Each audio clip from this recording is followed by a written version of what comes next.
La première saison de Au service du passé se conclut sur une révélation choc qui remet en question toute l'intrigue de la série. Un retournement de situation sur lequel est revenu le créateur du show Netflix, Adam Glass. Attention, cet article contient des spoilers sur la fin de la première saison de Au service du passé. Continuellement dans le top 10 des visionnages Netflix depuis sa mise en ligne fin janvier, Au service du passé a régalé les abonnés de la plateforme.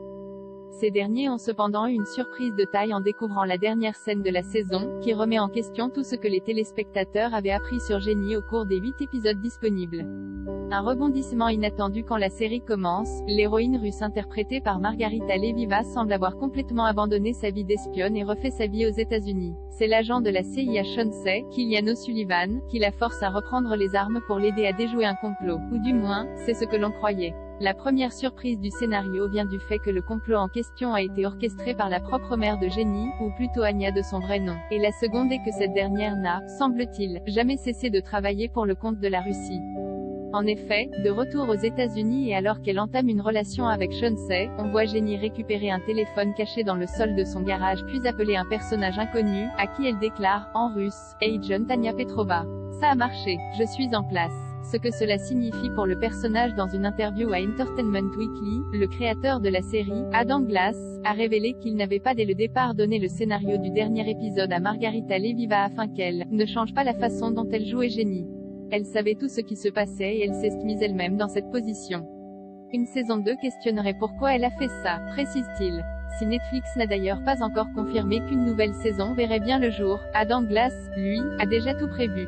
Des intrigues déjà imaginées, j'ai un plan de développement pour 3 ans mais si la série cartonne et que Netflix me demande 5 saisons, je m'adapterai, assure le scénariste. Et de poursuivre, depuis le début, je vois ça en 3 parties.